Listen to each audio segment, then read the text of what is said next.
Olá, irmãos, bem-vindo a mais um estudo da Escola Dominical da Primeira Igreja Presbiteriana Independente de Osasco. É com muita alegria que estamos aqui novamente para um novo estudo. Meu nome é Josival e estarei com vocês nos próximos minutos conversando um pouquinho sobre os ensinamentos da Palavra de Deus. Se você nos visita pela primeira vez, é com alegria recebê-lo e tê-lo conosco nesse momento especial. Nossa programação você pode acompanhar através do canal do YouTube ou do nosso site. Todos que estão nos acompanhando, com certeza somos todos filhos do mesmo Pai e amados pelo mesmo Filho. Sejam todos bem-vindos ao nosso estudo e nós esperamos que Ele abençoe profundamente a sua vida. Senhor nosso Deus e nosso Pai, nós te agradecemos por esse momento especial que vamos falar da Tua Palavra.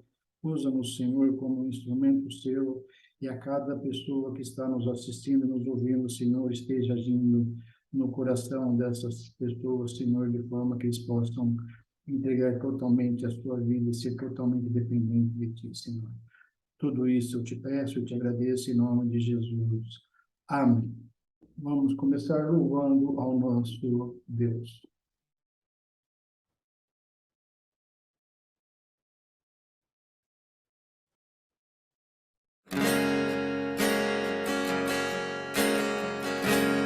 Tu que estás assentado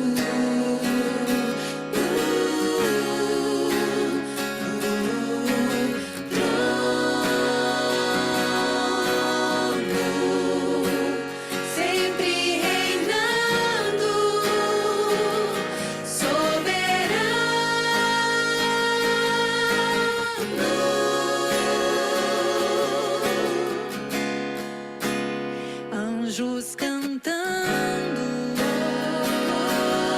glória, homens louvando,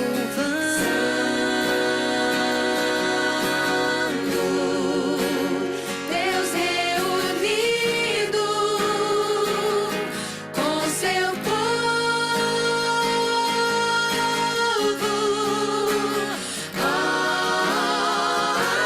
Alfa, Ômega.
Para essa série de estudo, estamos utilizando a revista Estudos Bíblicos Doutrinário do pastor presbiteriano Ezequiel Peixoto de Andrade, pastor com mais de 25 anos de experiência e autor de inúmeros estudos bíblicos para uso em escolas dominicais.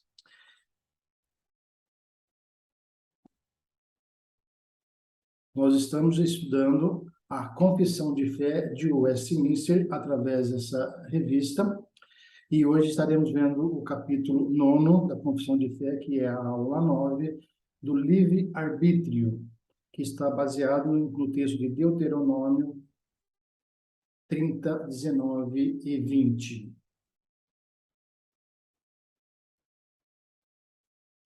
Esta é uma figura da reunião que houve dos teólogos reunidos em 1643 e 1649, quando houve a preparação dessa confissão de fé de Westminster. Então, essa é uma imagem do século XVII, entre os anos de 1643 e 1649, conforme nós falamos.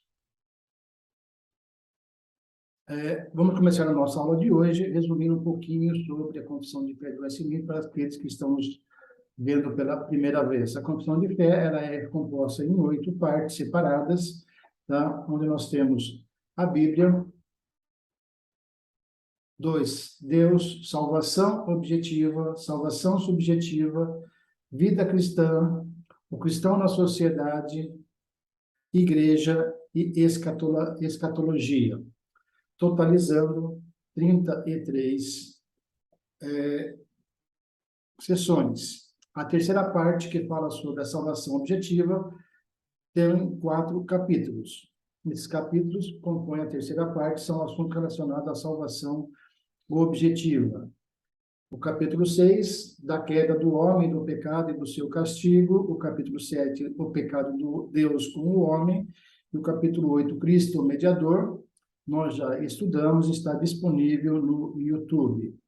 E hoje estaremos vendo o capítulo 9 do livre-arbítrio.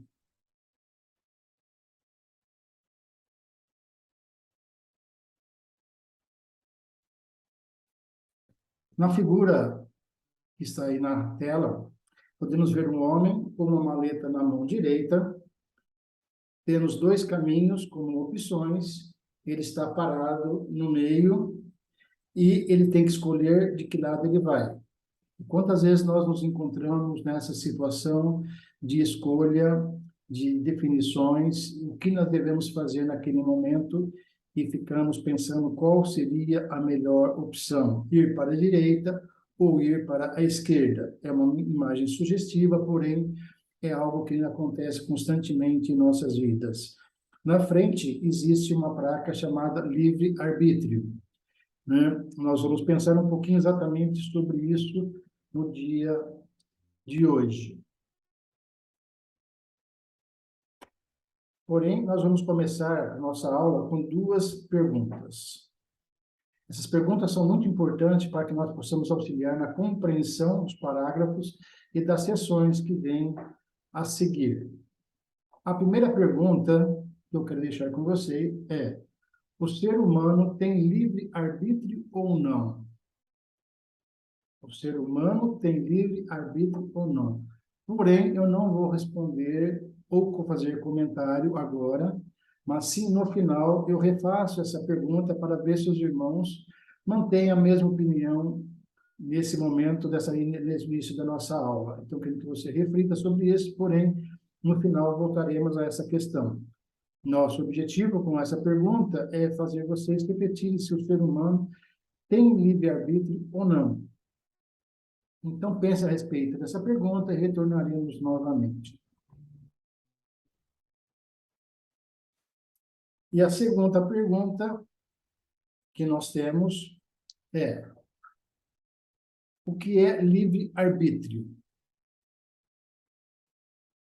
Uma das melhores definições que nós encontramos foi: livre-arbítrio, capacidade de agir contrário à sua natureza. Você tem uma natureza e age de forma adversa. Então, O livre-arbítrio é você poder escolher tomar uma decisão e a capacidade contrária de agir à sua natureza. O homem é bom, né? Por exemplo, porém ele pode fazer o mal. E ele é mau, ele pode fazer o bem. Então está fazendo o quê? Contrário à sua natureza. Ele é mau e pode fazer o bem. Então isso é livre-arbítrio. A capacidade de fazer algo que contraria a sua natureza. Então, o homem bom capaz de fazer o mal, o homem mau capaz de fazer o bem, capacidade de agir contrário à sua natureza. No capítulo 9 da seção de Westminster, do livre-arbítrio, ele está separado em 5 seções. Em cada seção, nós destacaremos algumas palavras e leremos alguns versículos bíblicos para facilitar o nosso entendimento ou compreensão.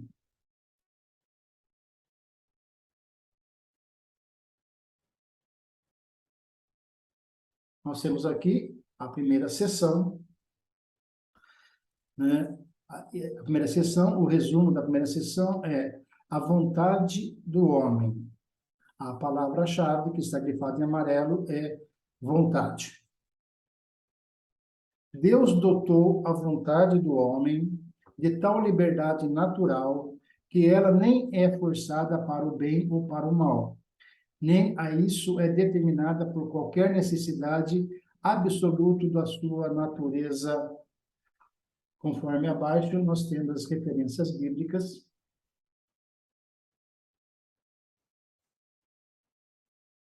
E agora vamos aos comentários dessa primeira sessão. E aqui levanto a primeira questão. Do que Deus dotou a vontade do homem? A resposta é a essa palavra que está em amarelo. Deus dotou a vontade do homem de liberdade. Então, nós vemos aí no capítulo 1, né? Nós vemos Deus criando de tal forma o mundo de forma geral. Então, no capítulo 1, nós vamos ver que Deus criou o mundo, e no capítulo 2, nós veremos que Deus criou o homem do pó da terra e depois criou a mulher da costela de Adão. Então, nós temos capítulo 1 de Gênesis, nós vamos ter a criação de forma geral e no capítulo 2 de forma detalhada, né? Deus criou o primeiro casal da raça humana, dotando-os de liberdade, conforme diz essa primeira seção. Liberdade natural, os teólogos foram cuidadosos, eles dizem bastante coisa aqui em poucas linhas. Essa liberdade não é forçada nem para o mal, nem para o bem. Eles, Adão e Eva, agiram naturalmente de acordo com a liberdade que Deus havia concedido ao casal. Então, eles não eram forçados, eles agiam de forma natural, de forma livre. Deus não os forçava nem para o bem, nem para o mal. Eles tinham uma liberdade natural. Então, do que Deus dotou a vontade do homem de liberdade natural, é a resposta do que nós encontramos na primeira sessão. Então, na criação do mundo, Deus deu a Adão e Eva, ao primeiro casal da raça humana, a liberdade natural para as suas ações. Dentro das referências bíblicas, queremos destacar aqui Deuteronômios 30, 19. Os céus e a terra. Os céus e a terra tomo hoje por testemunhas contra ti, que te propus a vida e a morte, a bênção e a maldição. Escolhe, pois, a vida, para que vivas, e tu e a tua descendência. Então, primeiramente, nós vemos que Deus tomou 2 testemunhas, os céus e a terra, tá? E estamos destacando aqui a palavra propus, que seria proposta, né? Percebam que eu propus a vida e a morte, a bênção e a maldição. Então, Deus não forçou, obrigou nada, mas Deus dá opções que seria o melhor para a vida do povo de Deus. No texto, diz assim, escolhe, pois, a vida para que viva, tu e a tua descendência. Então, Deus está dando a opção e está deixando o homem com a liberdade natural, conforme ele criou, para essa tomada de decisão. Essa liberdade não é forçada nem para o bem, nem para o mal. Em Deuteronômio, através de Moisés, Deus ensina o povo para que eles vivessem nos caminhos do Senhor. Então, Deus mostra a sua palavra, mostra o caminho do bem, mas a decisão ele deixou para que o homem tomasse. A segunda referência para o nosso entendimento está em Tiago, 1 Tiago, capítulo 1, versículo 14. 13 e 14. Versículo 13, tá, diz: ninguém, ao ser tentado, diga, sou tentado por Deus, porque Deus não pode ser tentado pelo mal, e ele mesmo não tenta ninguém. No 14 diz, ao contrário, cada um é tentado pela sua própria cobiça, quando esta o atraz e seduz, né? Então, nós vemos no versículo 13 que Deus não tenta nenhuma pessoa. No versículo 14, não é Deus o responsável pela tentação, é você mesmo, pois destacamos a palavra cobiça. Cada um de nós é tentado pela sua própria cobiça. Um exemplo para nos ajudar aqui, Adão e Eva no jardim do Éden, como diz lá em Gênesis 3, diz o texto: vendo a mulher que a árvore era boa, agradável aos olhos e desejável para dar entendimento, tomou do fruto e comeu. E deu também ao seu marido e ele comeu. Então, quando eles olharam para aquele fruto, eles tiveram obsessão com os olhos. O que aconteceu? A obsessão levou-os à desobediência e eles desobedeceram a Deus. Eles não foram forçados por Deus, mesmo pela serpente simbolizada por Satanás. Ali, eles usaram da sua liberdade natural. Eles não foram forçados nem para o bem, nem para o mal.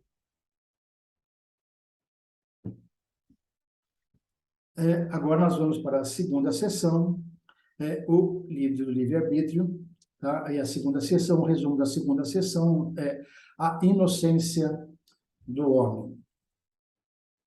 A primeira sessão fala sobre a vontade do homem e a segunda sessão sobre a inocência do homem.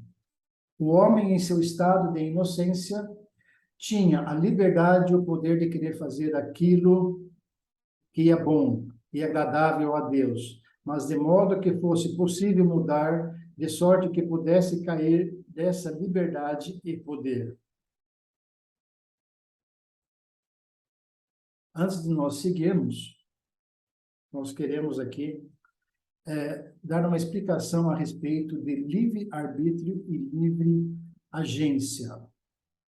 Isso é muito importante, e isso tem gerado bastante confusão no meio evangélico e carece de uma explicação mais detalhada para que nós entendamos. A expressão livre-arbítrio é muito conhecida, porém a expressão livre-agência não é tão conhecida assim no meio evangélico.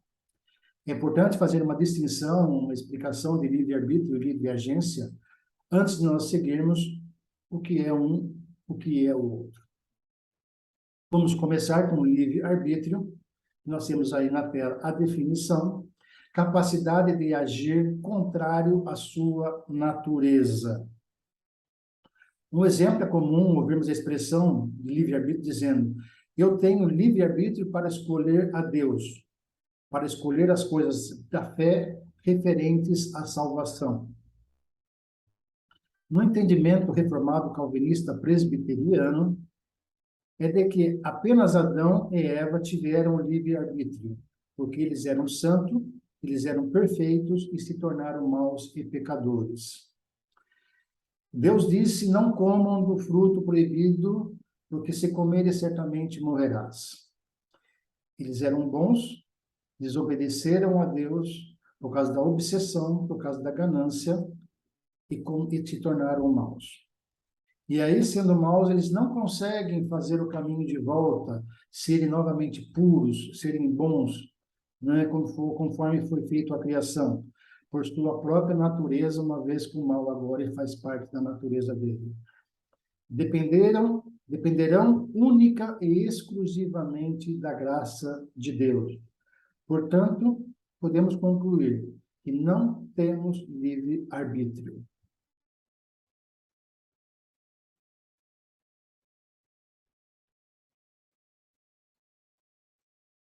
Agora, falando um pouquinho sobre livre agência, que talvez seja uma novidade para muitas pessoas, que seja do meio evangélico ou não.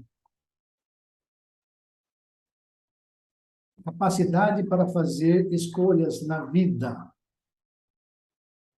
decisões cotidianas, né? Que casa eu vou comprar, que carro eu vou comprar, que namorada eu vou escolher, que roupa eu vou comprar, né? Outras decisões do nosso dia a dia, né? Com relação à casa, por exemplo, eu vou comprar uma casa, um apartamento, perto, longe do meu trabalho, da família. Então, qual decisão será melhor? Eu tenho liberdade, eu tenho livre agência.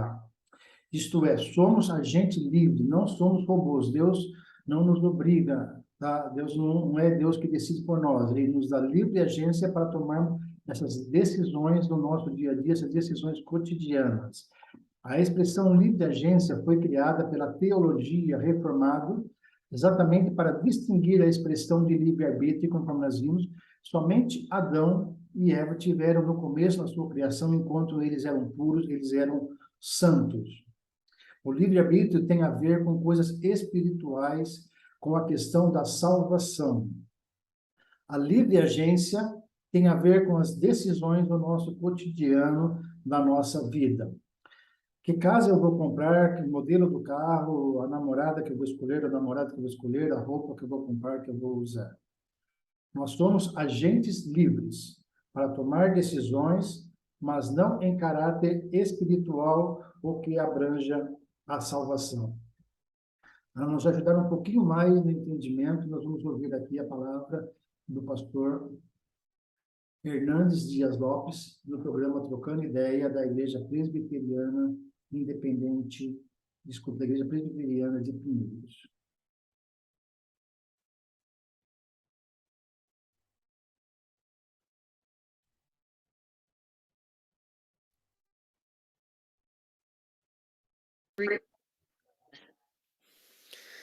A segunda pergunta é a seguinte, pastor, como Adão tinha livre-arbítrio se Deus já sabia que a queda aconteceria? Bom, primeiramente eu preciso afirmar que o único homem na história que teve livre-arbítrio foi Adão. Adão podia não pecar. Depois da queda, o homem não consegue não pecar. Por exemplo, se você e eu, hoje, tomarmos a seguinte decisão, a partir de hoje, eu não peco mais. Por mais sincero que tenhamos sido nesta declaração, nós não vamos conseguir colocá-la em prática, porque nós somos pecadores. Aquele que disser que não tem pecado está mentindo. Porém, Adão podia não pecar. Depois da queda de Adão, nós temos livre agência, mas não livre arbítrio. Parece termos semelhantes, mas não são. O que é livre agência? Eu posso escolher onde morar, onde estudar, onde trabalhar, que roupa vestir. Se vou sair de casa ou vou ficar em casa. Então, isso é livre agência. Se eu vou frequentar esta ou aquela igreja, isso é livre agência. Livre-arbítrio é a capacidade de escolher o bem e praticá-lo. O fato de Deus já saber que haveria a queda, porque Deus já providenciou a redenção antes da fundação do mundo, não torna Deus responsável pelo pecado. A Bíblia é clara em afirmar que por um só homem entrou o pecado no mundo e pelo pecado a morte, porque o pecado passou por todos os homens. Então o salário do pecado é a morte. Adão foi absolutamente responsável pela queda, não só dele, mas de toda a raça humana. Então a presciência de Deus não pode ser responsabilizada pela queda humana. O fato de Deus saber de antemão não torna Deus o responsável pelo pecado. Não, absolutamente não. Você não encontrará em lugar nenhum na Bíblia que Deus é o responsável pelo pecado. O homem é condenado pelo seu pecado. O homem é salvo pela graça. Adão caiu e ele foi responsável por essa queda que atingiu a todos nós.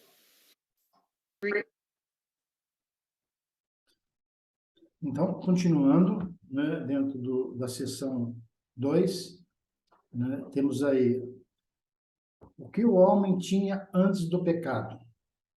Né? Então, nós vimos a inocência, ele fala aí que é a palavra-chave, né? E nós temos aí mais duas palavras que estão em amarelo, liberdade e poder. Então, antes do pecado, o homem tinha liberdade e poder. Liberdade, Deus criou o casal Adão e Eva, né, com plena e total liberdade. Eles eram bons e com liberdade para serem maus. No entanto, se eles se tornassem maus, eles não conseguiriam fazer o caminho de volta. Deus criou com liberdade, liberdade para agir, para tomar decisões, para cuidar e cultivar a terra, cuidar da criação. Nós chamamos na teologia, Adão era como se fosse o administrador, ele administrava todas as coisas, então ele tinha liberdade para tomadas de decisões. A palavra liberdade e poder aparece 2 vezes no texto. Deus os fez com liberdade e poder, quando eles ainda estavam no estado de inocência, antes da desobediência de Deus. E veja, por inocência que entenda-se sem pecado, ausência de pecado, eles não tinham pecado ainda. Então, eles estavam ainda naquele estado da criação, no estado de pureza total. Destacamos aqui na nossa referência, Gênesis 2, 16 e 17. Né? O Senhor Deus ordenou ao homem que toda a árvore do jardim você poderá comer livremente, mas da árvore do conhecimento do bem e do mal você não deve comer, porque no dia em que comer você certamente morrerá. Então, Deus começa aqui no versículo 16, determinando, dando uma ordem direta. De toda a árvore do jardim comerás livremente, mas da árvore do conhecimento do bem e do mal não comerás. Essa é a ordem de Deus. E já falando qual a consequência se eles desobedecessem. Porque no dia em que dela comeres, certamente morrerás. Né? No versículo 16, eles receberam uma ordem de Deus e a ordem é direta. Dessa árvore vocês não podem comer, mas vocês podem comer dessa árvore, mas dessa não. No 17, é a árvore do conhecimento do bem e do mal que vocês não podem comer. Ele destaca, ele fala diretamente, para não ter dúvida. É interessante observar, né, e talvez algumas pessoas não percebam, não reparem no detalhe do texto, a árvore estava no meio do jardim, então ela não estava escondida em nenhum canto, eles não pudessem, de repente, ver ou se confundir. Você tinha todas as árvores que você podia comer e no meio do jardim estava exatamente a árvore do conhecimento do bem e do mal, que eles não poderiam comer. Eles tinham total liberdade para comer de todas as árvores, mas não poderiam comer dessa árvore, pois ela limitava a ação do primeiro casal. Deus fez uma afirmação categórica. No dia em que dela comeres, certamente morrerás.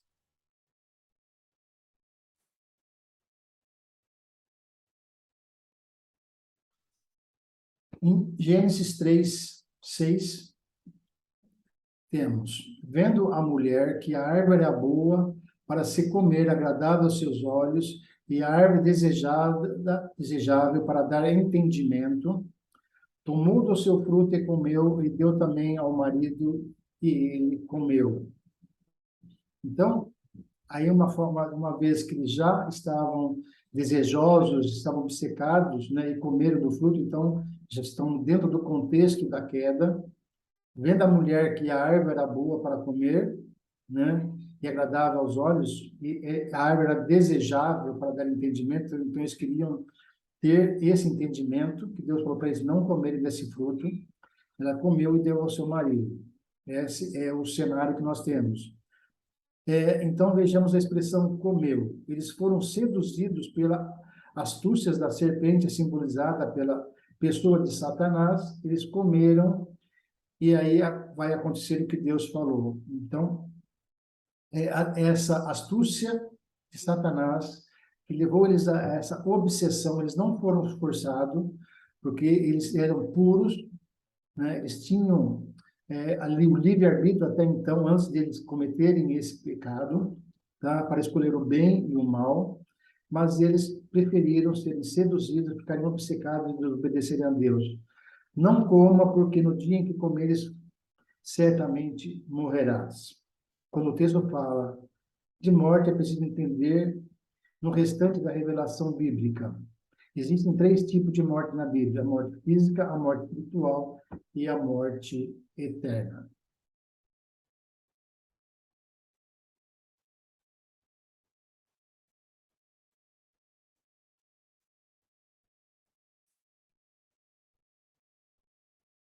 Agora nós vamos para a seção 3, né? Nós já vimos a vontade do homem, a inocência do homem, e agora vamos ver o pecado do homem, né? A palavra-chave aqui, que está em amarelo, é o pecado, que aparece, inclusive, em 2 vezes, e o resumo dessa sessão é o pecado do homem. O homem, ao cair no estado de pecado, perdeu inteiramente todo o poder de vontade quanto a qualquer bem espiritual que acompanhe a salvação, de sorte que um homem natural, inteiramente avesso a esse bem e morto no pecado, é incapaz de, pelo próprio poder, converter-se ou mesmo preparar-se para isso. Então, aqui as coisas vão complicar um pouco mais, porque na segunda sessão, eles caíram, quando eles comeram do fruto, eles estavam na inocência no primeiro capítulo, tá? E a partir do momento que eles caíram, no entanto, na terceira sessão, entrou uma coisa nova chamada pecado. Então, eles estavam na inocência, eles tiveram a obsessão, e a partir dessa obsessão que eles comeram do fruto, entrou nessa nova sessão, que nós chamamos o pecado do homem, né? Essas referências bíblicas que estão abaixo, é para que você depois, com mais tempo e calma, você possa estar lendo e acompanhando.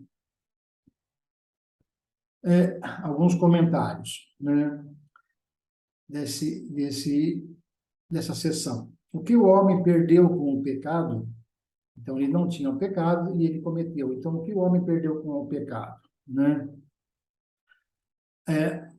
A palavra poder, que está em amarelo, tá? Já apareceu nas sessões anteriores e ele aparece novamente. Ele perdeu o poder, ele perdeu a capacidade de fazer escolhas com relação às escolhas espirituais com relação à salvação. Aqui na terceira sessão está claro para nós que o homem perdeu o seu livre-arbítrio. Então, nós vimos anteriormente que ele tinha poder e liberdade. Com o pecado, ele perdeu esse poder, essa capacidade de fazer as escolhas, né? Então, o que acontece? Recordando, o livre-arbítrio. Eles eram bons e poderiam se tornar maus. Poderiam pecar já sendo maus. E eles não conseguem fazer o caminho inverso. Eles perderam o poder de vontade e o pecado deixou eles incapazes de se converter.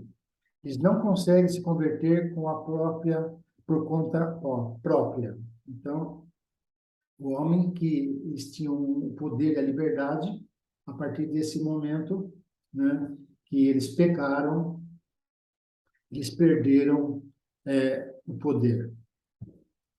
Ainda dentro dessa sessão, uma nova referência de Efésios 2, 1 e 5, tá? Nós temos aí a palavra mortos, em amarelo, que aparece nos 2 versículos. Eles vos deu vida, quando vocês estavam mortos em suas transgressões e pecados. Importante para a nossa compreensão, disse Deus que Adão e Eva não deveriam comer do fruto proibido. E Deus disse, certamente morrerás. Nós encontramos lá 3 tipos de morte, né, que nós já falamos agora há pouco, a morte física, espiritual e eterna. Então, que tipo de morte estamos falando nesse versículo, né? A resposta já está aí no versículo 1 e versículo 5, se nós entendermos direitinho, veremos a resposta. Paulo está falando de morte espiritual. Não é morte física, porque o homem está vivo. Então, eles comeram do fruto e não morreram fisicamente, né? Fisicamente eles estão vivos. Também não é morte eterna, porque ainda não houve o juízo final, o julgamento final. Deus ainda não voltou na sua segunda vinda.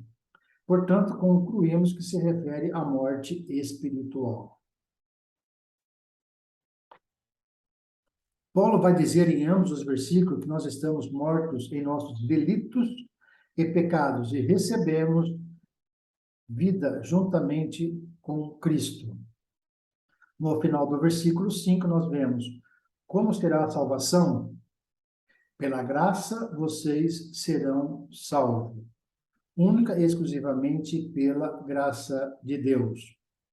No versículo 8, que não está aí na tela, né, ele vai dizer novamente, porque pela graça sois salvos mediante a fé, e isso não vem de vós, é dom de Deus, não vem de obras para que ninguém se glorie.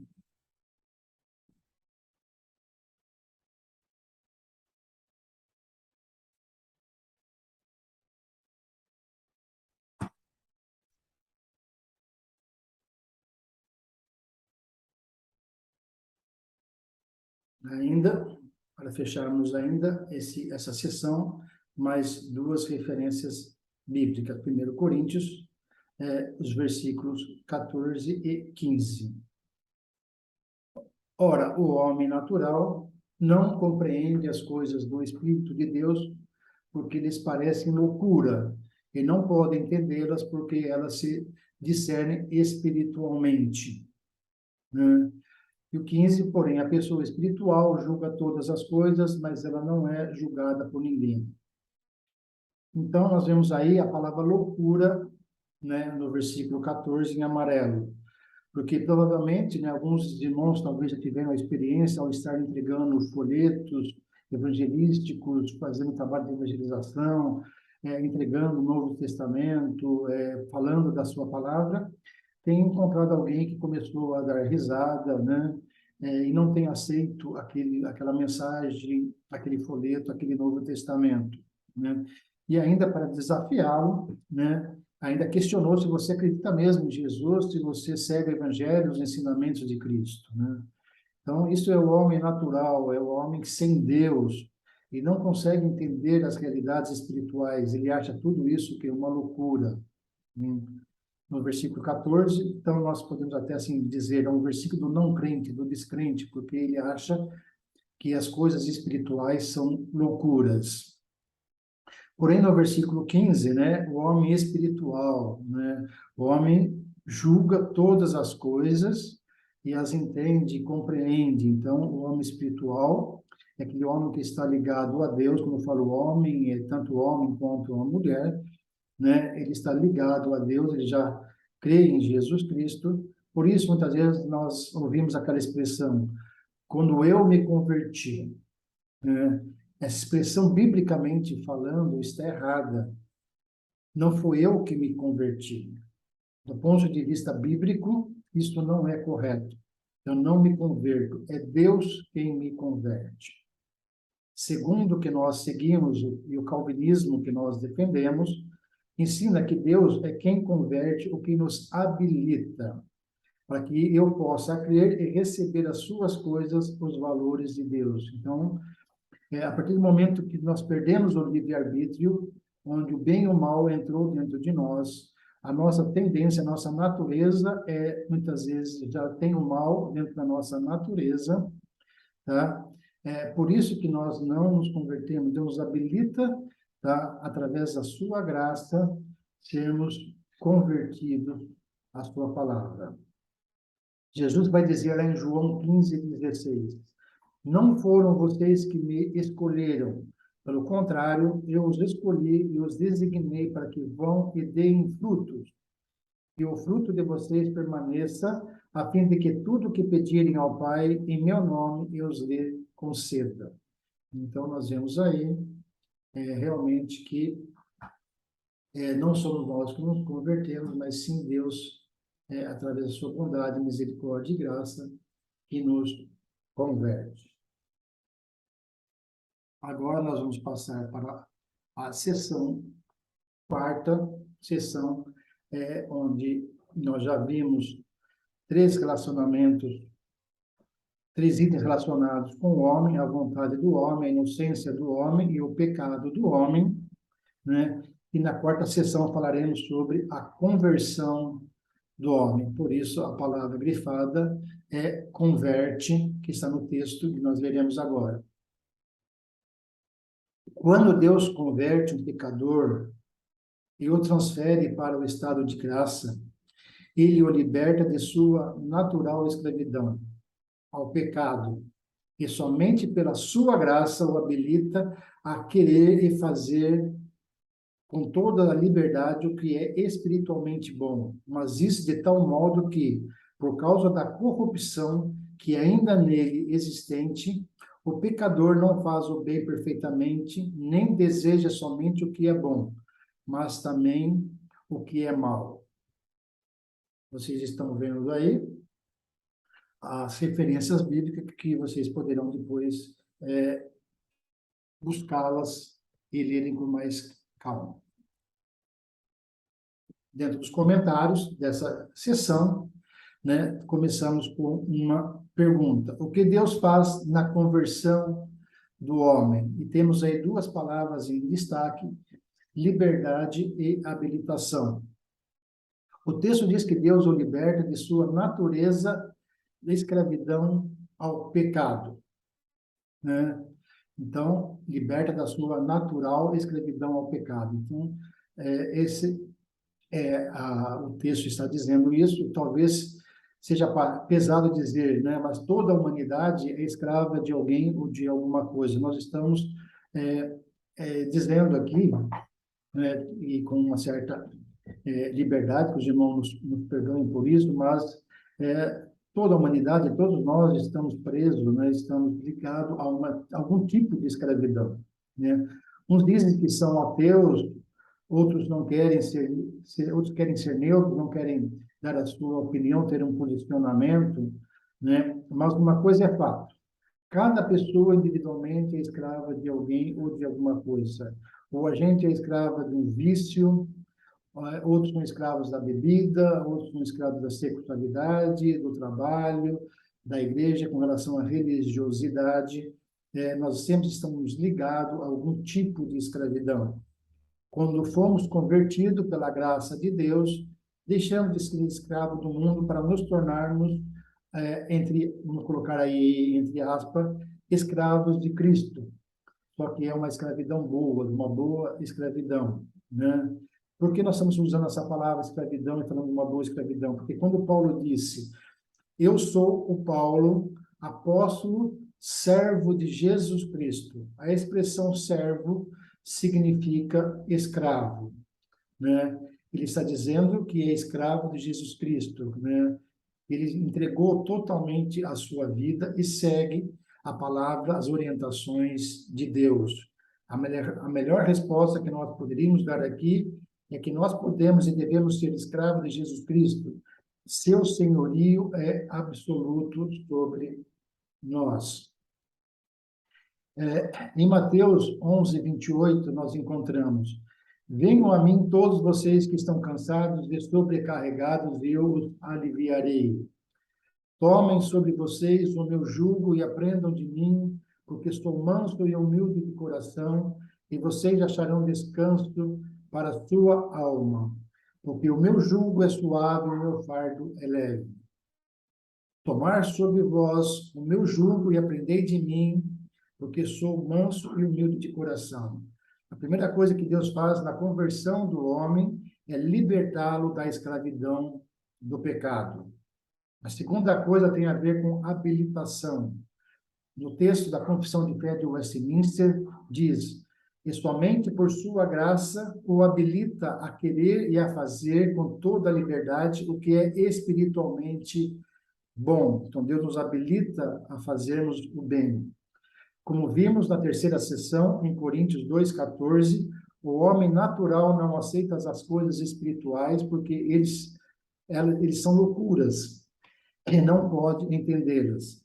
Se colocar o bem e o mal diante do homem natural sem Deus, ele vai precisar ser habilitado para que faça as coisas espiritualmente boas e que agradam ao Senhor.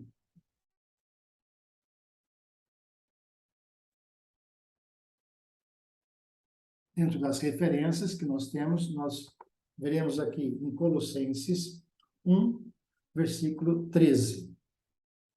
Ele nos libertou do império das trevas e nos transportou para o reino do Filho do seu amor. Né? Então, ele nos libertou do império das trevas e nos transportou para o reino do Filho do seu amor, como diz aí em Colossenses 1,13. Jesus nos libertou do império. Né? Quando nós falamos império, nós pensamos em algo grandioso. Né? Só que aqui não era um império bom. Nós temos, por exemplo, na história, o Império Egípcio, o Império Assírio, o Império Babilônico, o Persa, o Império Romano, e no final dos tempos haverá o Império do Anticristo, o Império das Trevas, ou seja, Jesus nos tirou de um lugar de trevas para nos levar a outro lugar, nos transportou para o reino do Filho do seu amor.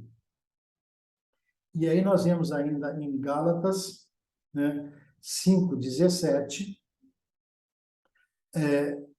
porque carne milita contra espírito, e o espírito contra a carne, porque são opostos entre si, para que sejais o que porventura seja o vosso querer. Né? Então, em Gálatas 5:17, Paulo fala sobre uma luta constante entre duas naturezas que há entre nós. A carne milita, ela luta contra o espírito e o espírito contra a carne, porque são opostos. A natureza, a carne, não é simplesmente o tecido que cobre os nossos ossos. Carne é a natureza caída, corrompida e afetada pelo pecado. O espírito, com letra maiúscula, refere-se ao Espírito Santo. Depois da nossa conversão, o Espírito Santo vem morar em nós. Paulo diz em Efésios 1:13 que nós estamos selados com o Santo Espírito da promessa para o dia da redenção.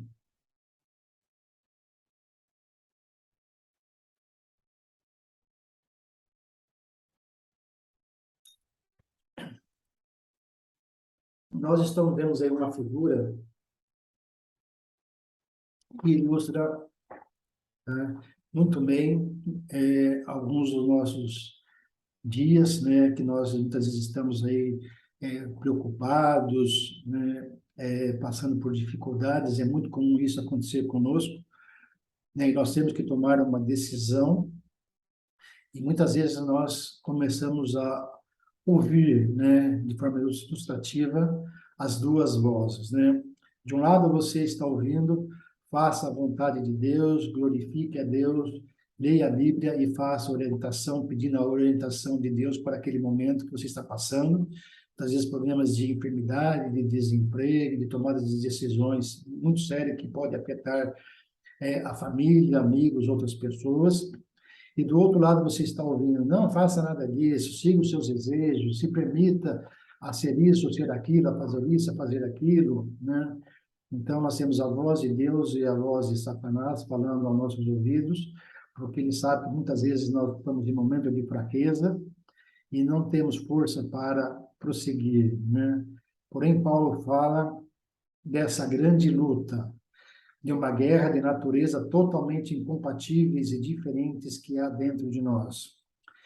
Uma que agrada, que quer agradar, né, a sua cara e os seus prazeres, a sua carne e os seus prazeres.